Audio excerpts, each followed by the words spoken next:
On today's episode of Watch Chair Go, we're here. I've got something special for you guys. I'm here at Mancuso Motorsports in Chicago, Illinois. And look what's behind me. An entire fleet of the new 2020 Lotus Evora GT.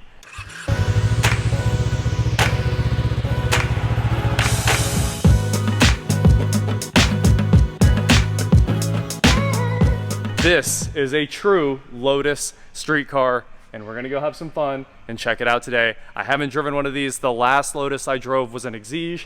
That Exige was very near and dear to my heart because I love race cars. I love Miatas with, you know, good sticky track tire setups on them.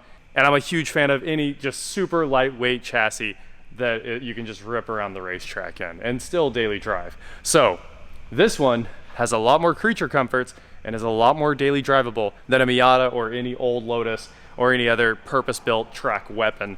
So I'm super excited to drive this. It is the successor to the Evora 400, and I hear it's turned up.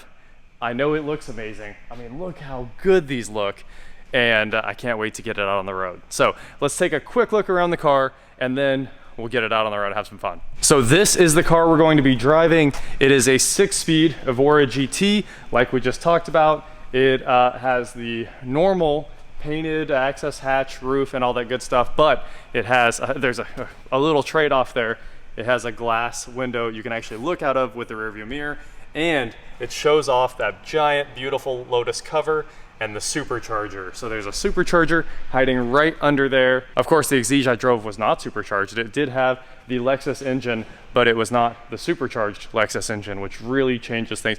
416 horsepower out of this 3.0 V6. So also this black, I'm dying for this black.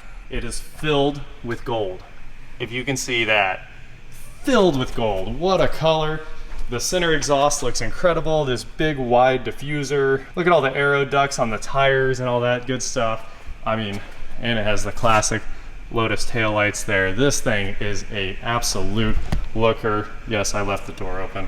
That's all on me. AP Racing brakes. It's on Michelin 20s, Pilot Sport Cup 2s. And of course this front does not open at all. You just have this access hatch here where you can access the brake fluid reservoir. I don't know how this opens, but I think there's like a release that just pops up in that tiny little black panel. Now you can see on the carbon package cars, it looks wild. I really do like how that looks. And the roof's incredible and the louvers are incredible, but then you can't show off your supercharger to any passersby. And no one's gonna be walking around asking what's under the hood because they can't see. So to open the trunk in this beast, there's some kind of hidden buttons right down in there. You can see the fuel door and the trunk right there under the armrest. And go ahead and open that up so you guys can take a look at the engine here. There is the awesome, massive hatch. Look how much trunk space this thing has. I don't remember if the Exige has any trunk space, but that's honestly really usable. That's like a 2 bags, 2 carry-ons, battery access panel, and there is your supercharger snout right there, and what, map sensor, and yeah. You can actually work on this. You can change the coils without even doing anything right there. That is really cool. It looks like we got some MAF right there. And look at that. It just had to kind of toss the coolant reservoir up inside there. So that is the back hatch and the luggage compartment. Now you've seen basically everything in the back. Trying to be really careful with this. It's brand new. So now you've seen around the car, let's hop in it and get it out on the road and maybe take a look at quirks and features. Also the key, very cool. Those are all buttons. This one's like gel and it kind of, your finger kind of sticks to it, which is cool. I forgot what they call that key, but it looks just like the old Jaguar keys. First things first, before we even start this up, when you get in, it smells incredible. What a good smell. Not like that rich leather smell, but like that tight, put together like race car smell. Very Lamborghini of it. I usually wouldn't talk about a car's smell unless it was like a Ford with King Ranch leather or, you know, S-Class Mercedes. This thing smells incredible when you get in it. So let's get this seat set up for me. And we'll get this thing outside where there's a little bit of light. Evora logo on the Alpine system. That is cool. And now we've got a bunch of LCDs. None of that existed in the old ones. And looks like we've got power, needle sweeps. Start the thing up, key is on, push the beautiful backlit engine start button there. And let's make sure this thing's in neutral. Pretty typical wiggle there. And look at these climate controls. Oh, it all just looks so good. It's got heated seats. That was unheard of in the old ones. A sport mode, a race mode. Well, how do you use race mode? Ah, you do have to hold it. All right, that probably shuts off all the traction. Probably a little dangerous there. I think we'll drive it around in sport mode. We've got door locks, exhaust valve, which opened automatically, I think. Now it's open. That sounds cool. And wow, these buttons are very nice. What a good job. Home link hiding up in here for the garage door openers. Really cool vents. I know it's a little bit dark in here because I've got the windows up, but let's, there we go. Roll the windows down. And now you can really see the interior a little bit better. That helped a lot. We'll get rid of the Bluetooth warning there. And oh, the steering wheel, it's incredible. So cruise on, and that's set. There's a digital speedo display up there, which is pretty cool. Analog, everything too. There's our light switches, mirror controls, and a pretty standard column. It's just nice. Alcantara on the wheel, the red stripe, which is a classic, of course, and leather where the grips are. The same shifter the Exige had, and a nice e-brake handle. 12-volt power, and look at that. There is a back seat in this car. The seat is touching the back seat, but this is like 8 times the storage in a Huracan. So, I mean, if you're going on a road trip and you need to bring a whole lot of bags, this car can actually do it. When you come down from these beautiful seats, you can see that it is like a carbon tubbed vehicle too. So really cool. It's got the Lotus logo inside the carbon and all that good stuff. And let's see, does it have a backup camera on a manual? So you do have a lift to put it in reverse. Oh, nice. Parking sensors too. Impressed. Let's do this. Taking this thing out for its first drive. Yeah, I put it back in race mode. It got louder. I like loud.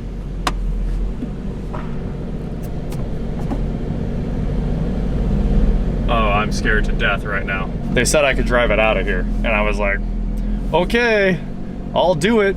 Aston Martin like DBS, Continental Speed, another Continental, I think. There's literally millions of dollars of cars in here. I'm being very careful. Look at all those Porsches and that Supra.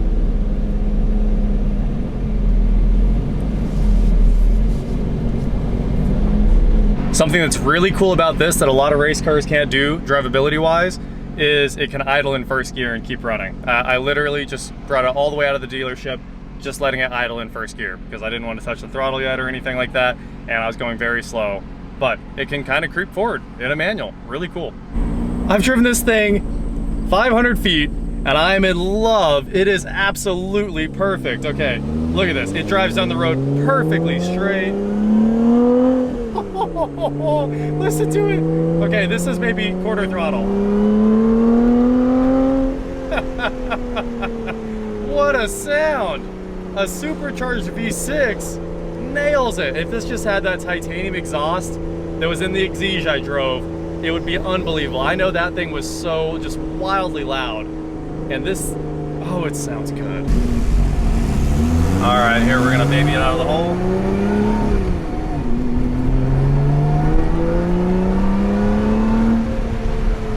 I found the perfect place to pull over. This is Old English white, and it looked killer with this building, so we had to stop here. But I've driven it for a minute. I've got a few things to say about it. The brakes, killer. 416 horsepower, it's kind of perfect. We were just talking about how it's probably underpowered, but it's kind of perfect because it's right at the point where you probably won't hurt yourself. And when the variable valve timing opens up on this thing, oh, the sound, it just screams, and it's so good. I love the sound. Look at this color out in the sun too. What a cool pearl white. Those AP brakes do work. They're not too grabby. They come on like nicely, linearly, and it just stops the car. It doesn't like jerk you to a stop like a lot of the newer carbon ceramics. I actually like that feeling because it solves a lot of problems for you. But I love this thing the way it is. The sound, the power, it's right. And the steering on like the Exige and things like that, it's darty. Like you turn the wheel and the wheels turn. It's still quick steering and it's still very direct. The power steering feels great, but it's not darty. The old one was like, it was a perforated leather wrapped wheel that was very small, and you just touch it and you feel the car move. And this one, you touch it and it goes where you want it. It doesn't just jerk. So it's a touring car. They really built a touring car. I think this thing lives up to its name in its entirety. Lotus's street car that you could go take on like a rally or have fun bombing through the hills in Arkansas or the canyons in California or whatever you wanted. This would be at home for it. I would like to have carbon ceramic brakes. Honestly, like, brakes are almost more than power because I know what I can do to a set of brakes in the canyons, but the power's right. And you know, I bet with an exhaust and a pulley, this thing makes a ton of power. It's finished well. There's no like shaking around. It doesn't feel like you're driving a wagon on the road. It doesn't feel like the Exesia's race carness because they put carpet in it, which is kind of cool. I mean, wow. This is the full package. I don't know what this costs. I should probably ask. The only thing we don't know about this car is what it costs. And you know what? Maybe that's a figure that I shouldn't know because I'm in love with it the way it is. Leave a comment below with what you think about this car. I mean, obviously it's a big step away from Lotus's roots, and I love the Exige because of how raw and how lightweight it is. But this is close to the weight. It's not that far off, but you get everything instead of a stripped out race car. So, you know, with the Exige, I would daily an Exige because I'm crazy and I don't need any luggage room and I don't put anything in the car half the time other than some tools. This is something a normal person can use. And if you had like 2 kids, you could still live with it because in an emergency, you could get them home. Like, it's a true driver of a car. Also, the headlights look great. I think it's got pop-up washers. I haven't seen if those come up, but I mean, that's cool. It's got the louvers here on the hood to relieve pressure. They rolled this in that wasn't on the Evora 400 to kind of pull air out of the wheel well, I think. I mean, what a car. It's so cool. First day out in Chicago and I'm having a blast in this, and the weather's perfect. Looking at the Lotus? Me too. Look at that diffuser, and there's the exhaust valves. All the Exige guys were putting these on their Exiges. That is well put together. Center exhaust, heat shielding on everything back there. I guess the thing everybody really wants to know, at first, look at this, the carbon seats. Woo-wee! Tell me those aren't sexy. There's the back with me driving. A human adult could easily fit if I'm driving. I like my seat pretty far forward. I don't like to lean back that far. I just like to have a nice recline angle. And you know, on the old Lotus, the seat sat down that high and the sill was like probably twice as big and maybe even higher. So you had to go all the way over it. You had to make sure you got in right. On this, you still have to make sure you get in right.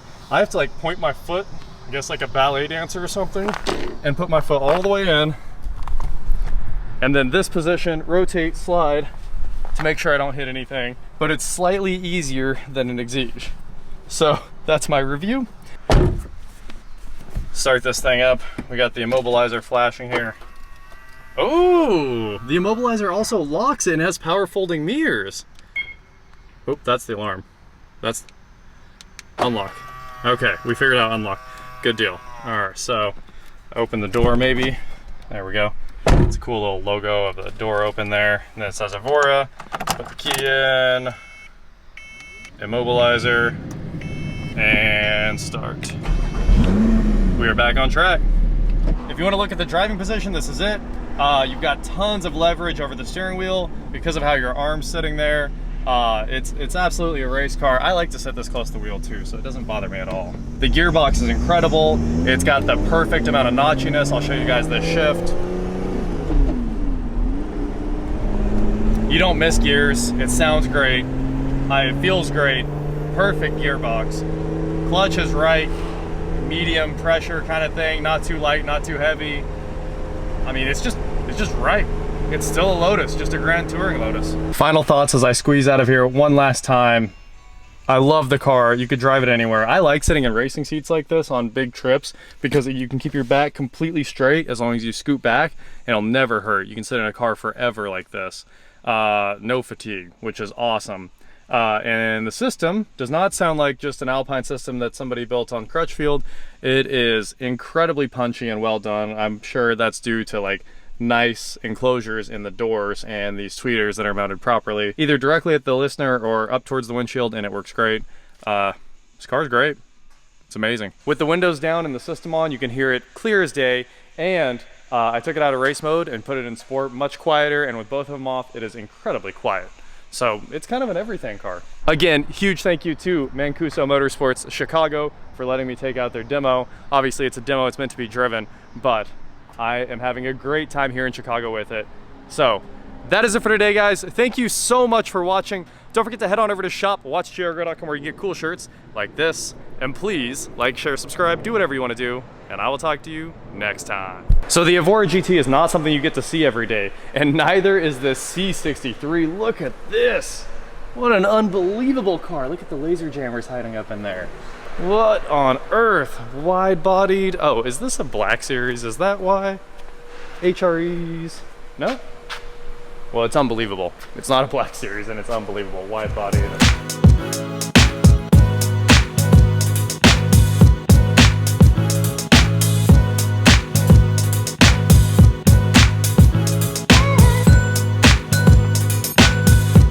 All right, guys, we're staying in a different hotel room every single night this week, and Jake told me to make a quick hotel room tour of each night. All I know is they double doors? What on earth? This is pretty crazy. All right, so we got a bed. So we have like a sleeper bed there, a little kitchenette, a living room TV, little chair, bathroom, nice bathroom, and another TV, and a nice desk for me to work at. Okay, maybe I should have stayed here all week. I will say the TV, it's about 2 inches smaller than it should have been. I'm just kidding, I don't care.